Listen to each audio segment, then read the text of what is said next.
chat here? Yeah. Okay. I'm going to take a moment to find my...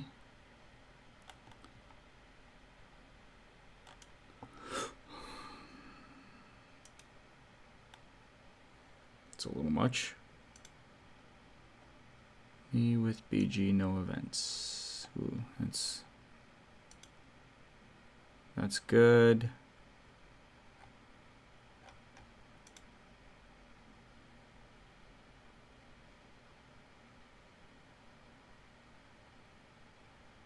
Yeah, that should work. Yeah, the chat's kind of scuffed.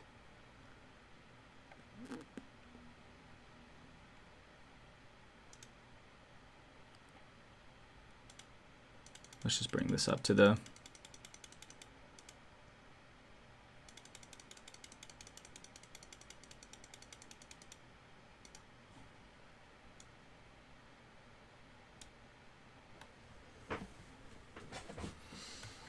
All right.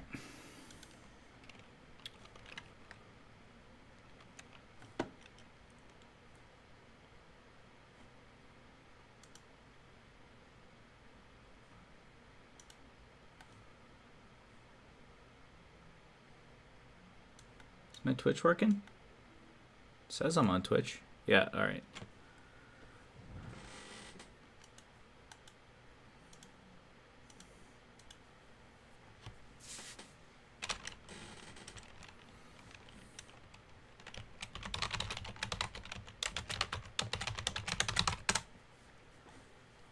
Just seeing where my chat is. Okay, that's a good place for chat.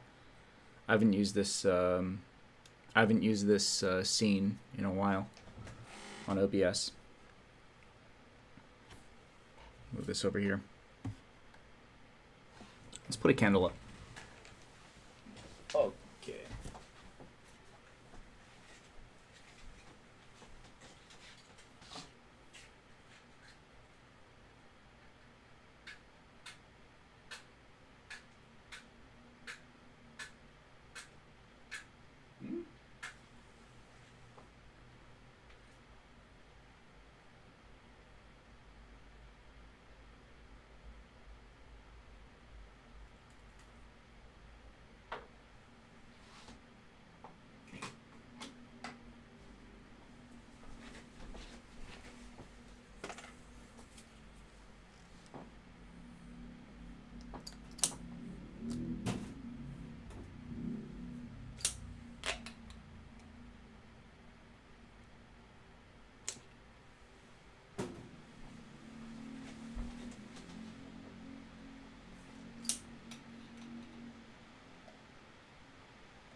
Okay.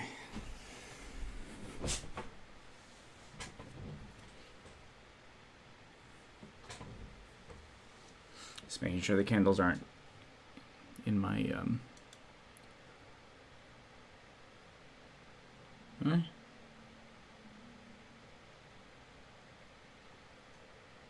Is that just the light hitting my head? Okay, I think it is. I thought I saw a new bald spot. Okay. All right. So this is where we are. And this is my regular background. Yes. It has been a while since I did a politics only stream. And quite frankly,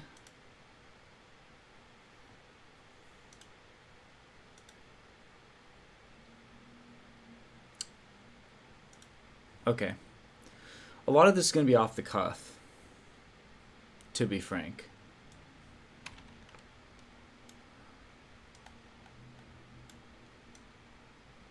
I might talk a little bit about World of Warcraft.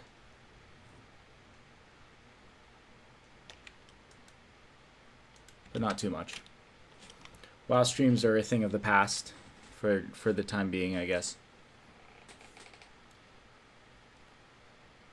Okay. Okay. Yes. All right. Okay. No, I don't need that. I do not need that. Let's do that. And I can take this. I can put it over here. In fact, I want to put it over here. And then that way I've got chat open too. Perfect. All right. Yeah, it's been a really long time since I did a politics only stream.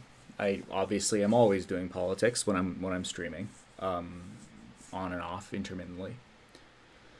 But there's two main reasons why we're doing a dedicated politics stream today. The main one, and I'll be honest about this, is simply because I have banned myself from playing World of Warcraft. It was completely consuming my life. I was having way too much fun with it, which is pretty rare for WoW.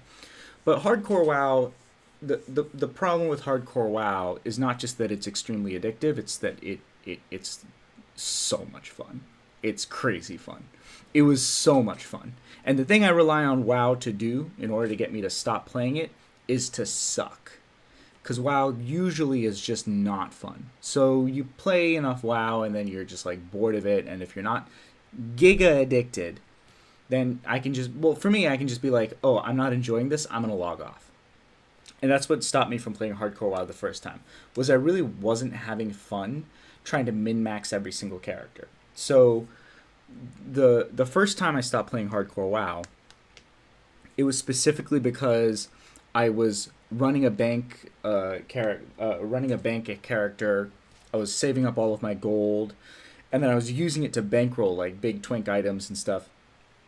And I wasn't like, well, not big items, but I was gearing up every single character and trying to speedrun. I was like timing world buffs. I would get world buff at level 1 and a Hearthstone back to starter zone. And then I would try and speedrun level 10, which is great, but I wasn't actually learning how to like play safe and stay alive, because I had world buffs for the first, like, pretty much for the first 10 levels, because I was always hitting level 10 under 2 hours with world buffs. And this was also in a phase of hardcore WoW where there was the Zul'Gurub buff, but that's more esoteric. Yeah. The other, what was it? Oh, yeah. So like when I came back to hardcore WoW, what I said was, I'm gonna do self-found characters. I'm only gonna do self-found mode, where basically I can't send money across characters. And I was doing that. It was super fun for a time. I even started dabbling in non-self-found, but I always said my main characters are going to be self-found. I cannot trade money. I cannot use the auction house. All of the money that I get is stuff that I loot and get from quests, and that is staying on this character. If my character dies, it dies with that character. And I take that decision out of my hands, basically make it so that I cannot bank that money, which you'd think would make it more frustrating. It actually makes it less frustrating, because to me it means this character's going to die. I don't give a shit. I'm just going to play it. I'm going to have fun. I had fun. Lost a couple lost my highest level character so far. Had a couple really funny deaths. Got some great content out of it. I had to quit again because there was nothing toxic about the game that was kicking me off, which meant I was just playing it too much. The second reason that we're doing a politics only stream is not the main reason, but it's the more important reason, which is that it's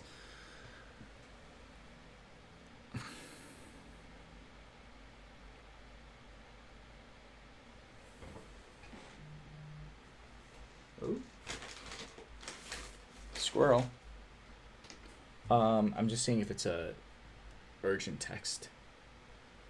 It is not an urgent text, but it is a birthday party invite. It is a friend's 30th.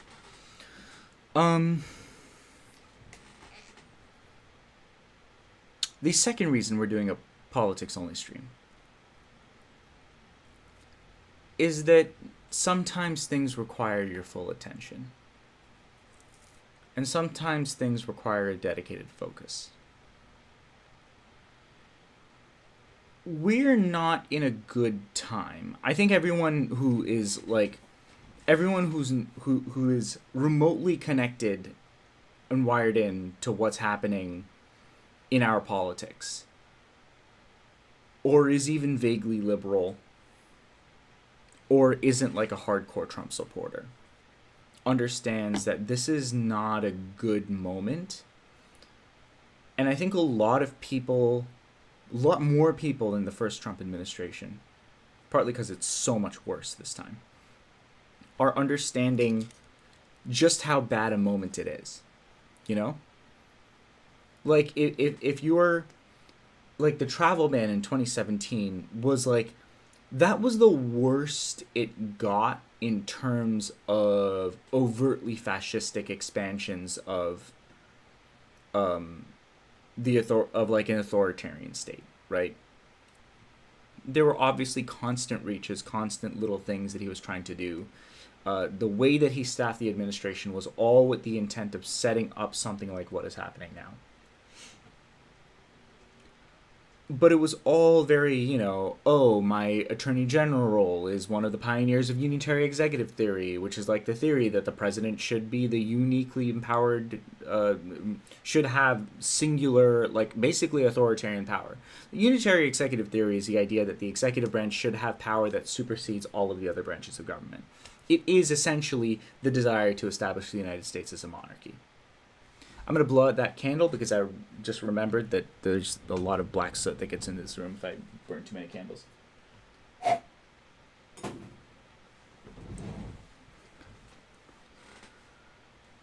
This time around, it's obviously different, right? And I've made no secret of my opinions on that. But we're in... I would always say, I was saying last year especially, but in 2023 as well, that we are, and I'm was not the person, the original purveyor of this argument.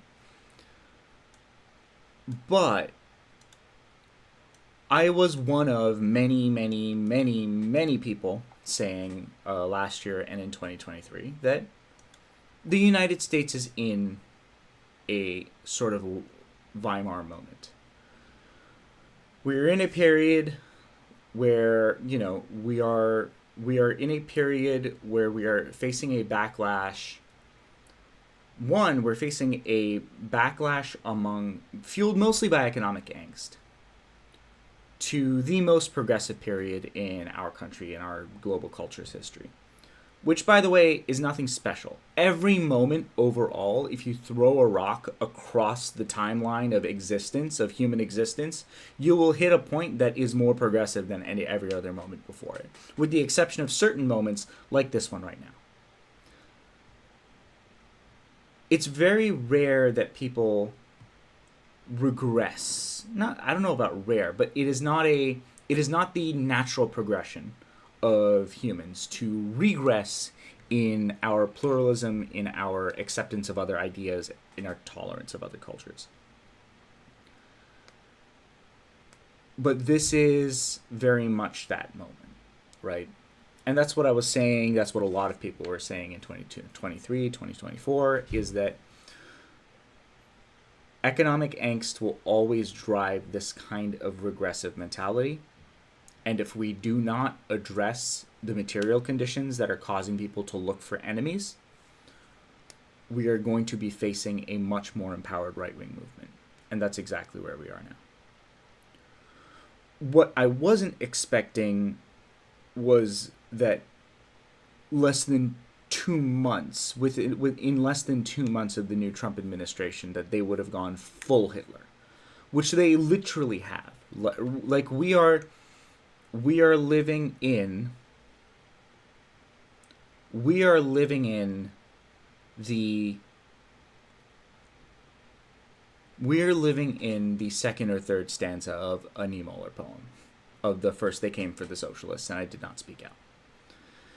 The idea that you can revoke the permanent residence of a green card holder for I'm not even going to say for expressing his First Amendment right. I can grant so many premises that are objectively wrong, right?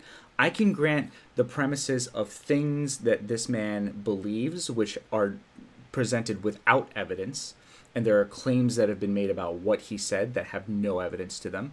There have been claims and accusations about crimes he has committed that there is no evidence to suggest he has. And the biggest source of evidence that he hasn't committed those crimes is that he has not yet been charged with those crimes, which he absolutely would have been by this administration and by this DHS if he had. The things that he is guilty of are, one,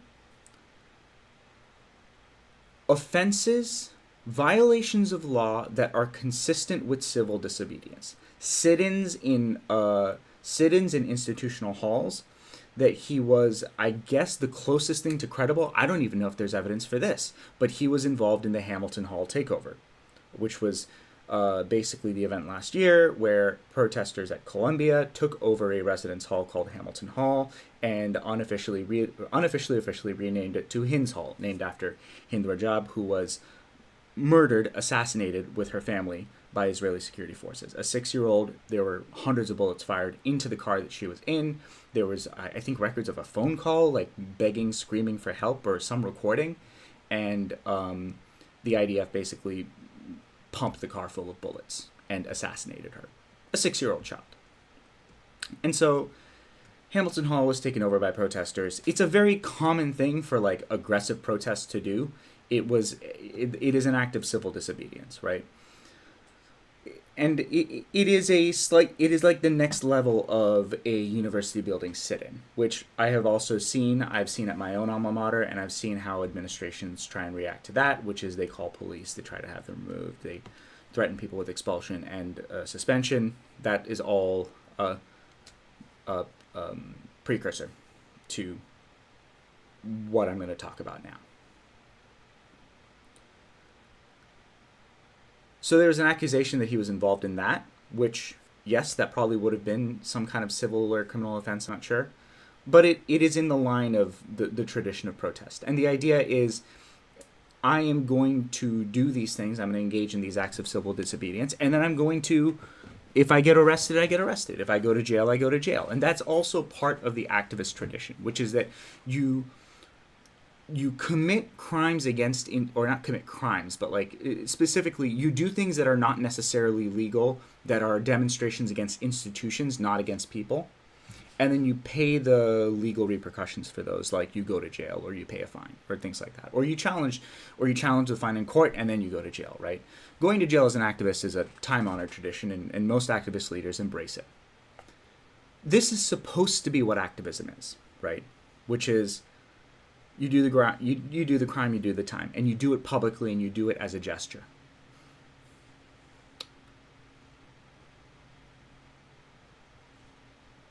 Canceling a green card is specifically designed to co-opt and circumvent what activism is about, what free demonstration is about, what civil disobedience is about,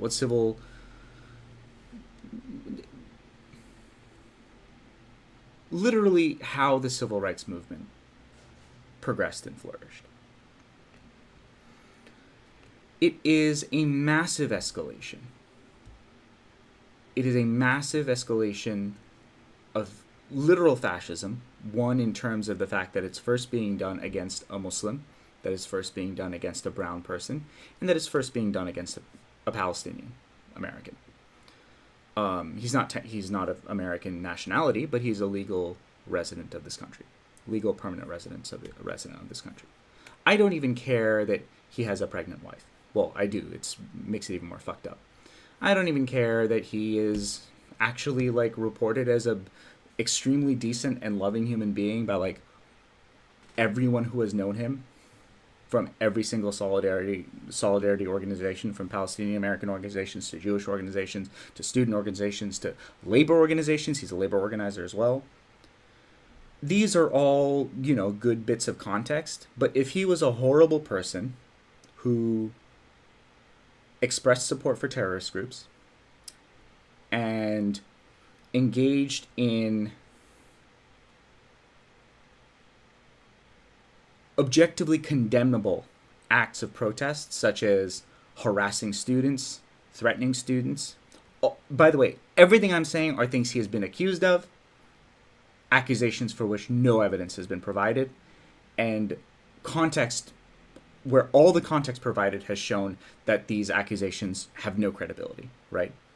So all of the evidence is against these accusations. But even if every single one of those accusations were true, it would still be completely unjustifiable to deport this man.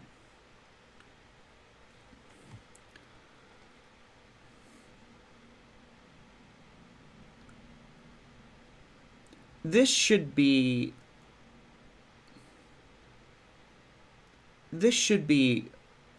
objective. This should be actually a slam dunk.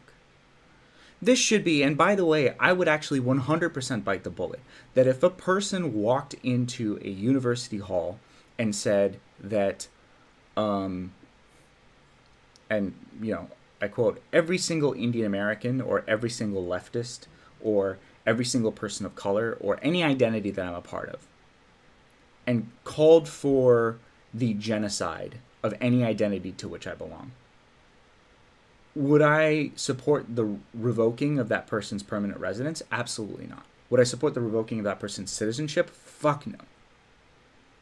I don't think even Nazis should be deported.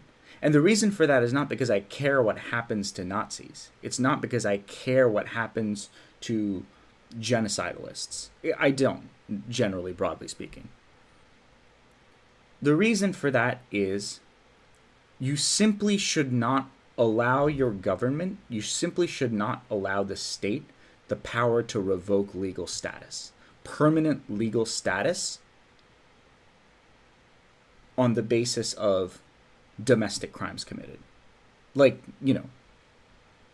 anything, literally anything that does, in fact, no, I would say even, so yes, technically under the law, you can revoke permanent legal status specifically for terrorism-related crimes, which is what Mahmoud Khalil is being accused of.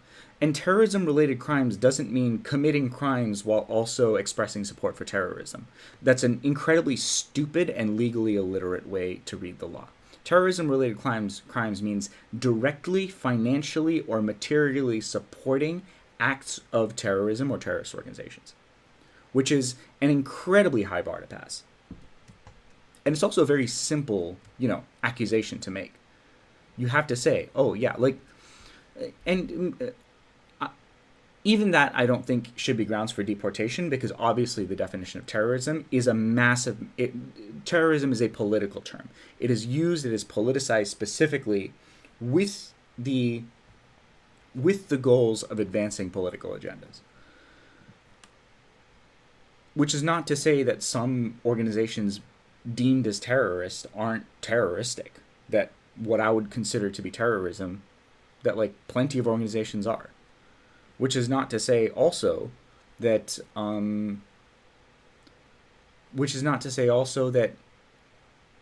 organizations that are fighting for independence or nationalist organizations that engage in freedom fighting are not, by my definition, terroristic as well.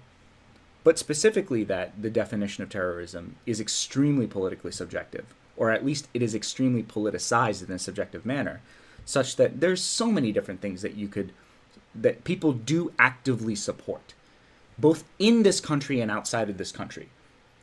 That organizations that are not deemed as terrorists officially by the State Department, but are obviously terroristic.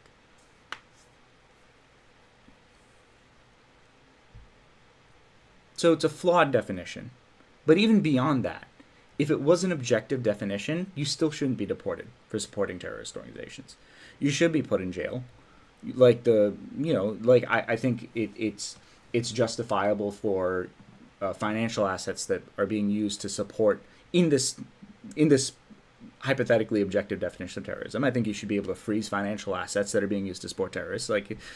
Those are reasonable. Reasonable people can agree and disagree over those definitions, but the idea that you should be deported, that's also giving the state too much power. And if you don't understand why this is the case and how this is the case, regardless of how you feel about pro-Palestinian protests, if you don't understand why this is the case, I don't know what to say to you that's going to make you understand that this is the first step.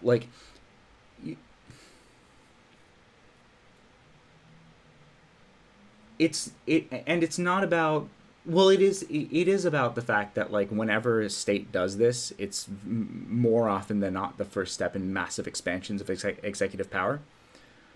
But more importantly than that, like, in every fascist country, a country cannot become a fascist country without first doing this, right? And these are increasing steps that are necessary to the expansion of fascistic power. Over expressions of nationalism and security related nativism that frankly do not make anyone safer.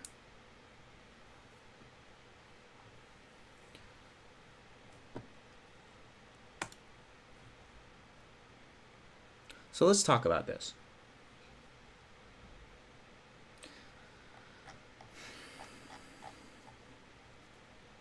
First off, credit to CNN. They titled a YouTube video as it literally said, "Jewish protesters arrested for after storming Trump Tower," which it actually led with the fact that this is a Jewish solidarity organization, which is a important context when the number one smear used against protests for Palestine is that they are intrinsically anti-Semitic by façon d'être, or by way of being. I'm not sure if façon d'être is actually, I think that might just mean MO, even though technically in French it means way of being. Par façon d'être is what I'm trying to say, if you speak French. Nearly 100 people were arrested after protests. Protest organized by GVP began shortly after noon when demonstrators dressed in red shirts read "Not in our name" and "Jews say stop arming Israel." They chanted "Free Mahmoud Khalil" and unfurled banners that said "Never again for anyone" and said "Jews do not comply." Yes, there's a lot of great coverage on this. If you're looking for coverage of Palestine protests, and specifically that very heavily covers Jewish solidarity orgs, I would follow Talia Jane on Twitter. Here it is. The protest comes days after Khalil was detained by federal agents at his home in New York after the Trump administration revoked his green card. All right. So understand what we're talking about. We're not talking about should actions that are against the law have consequences. We're not even talking about free speech, though this is a violation of freedom of speech, right? And freedom of speech as a constitutional right. Beyond that, freedom of speech as an American principle. And the idea that and this kind of ties in the not the Fourth Amendment. Eighth Amendment? Cruel and, I always forget, unusual punishment. It's not Fourth Amendment, is it? Eighth Amendment, yes, okay. This is kind of, it is kind of important that, like, the First and Eighth Amendment are intrinsically interlinked in that the principle of free speech also ties to the principle of free protest, the principle of free assembly. The idea that, I should be able to occupy a residence hall at the university I'm protesting and trust that I'm not going to be executed for it, that I'm not going to be deported for it, that I'm not going to spend 15 years in prison for staging a sit-in in the lobby of the library after the hours that it closed. That you can expect to be trespassed, maybe even fined, maybe sent to jail for, a day, or like maybe spend the night in jail. But the Eighth Amendment and the First Amendment kind of protect this bedrock principle of, like, free assembly, free protest, the ability to organize against your conditions and engage in more radical action in order to continue to fight for your rights, right? So free speech doesn't just mean you can't arrest me for saying what I want to say, which is the law, and it's also part of that principle. But it also means that when I engage in civil disobedience that will get me arrested, I can reasonably expect that I'm not going to be punished excessively for it. So this is a violation of the principle of free speech. If not through the First Amendment, then through the Eighth Amendment. Beyond the fact that, once again, the state should not have the power to revoke permanent legal status. It is just not a good thing. It is, frankly, a necessary step to creating a fascist state with a party whose coalition, I'm not going to say that the Republican Party is a Nazi party. I am, but I'm going to qualify it. It is not a party that is full of Nazis, but it's a party that has coalesced with a necessary Nazi faction. It is a party that is keeping power because of a Nazi faction. It is a fascist party. It is an ideologically fascist party, and it is in coalition with Nazis. And it has Nazis working in the government, at which point you're kind of a Nazi party. So when you see a Nazi collaborating and Nazi coalescing party engaging in permanent legal status revocation, which is a necessary step toward ethnic cleansing, which is a necessary step towards setting up essentially what I playfully refer to as a Fourth Reich. Your job as a politician in that country, as an opposition leader in that country, is to make it very clear what is happening. What is happening is the expansion of the state's power to deport people, usually people with skin color much more like mine than like, say, Chuck Schumer's or this guy right here, who, I have nothing against him. I have no idea what Clavio is. They could be a terrible product. They could be a perfectly fine product. I have no idea. Nothing against him personally. But he's not going to get deported by Trump's eyes, is, I guess, what my point is.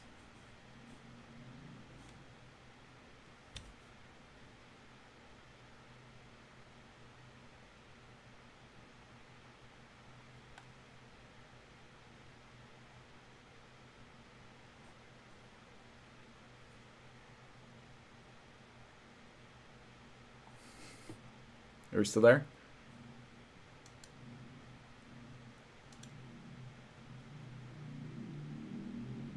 Hello? I think my graphics card crashed. I'm going to close my Twitch stream preview. I'm actually going to close the YouTube stream too. Okay. Alright. Bueller. Do I have to restart OBS?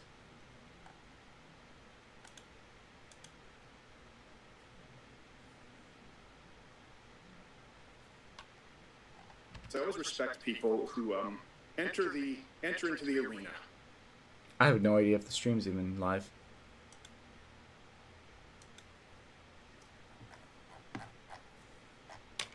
Dear Lord.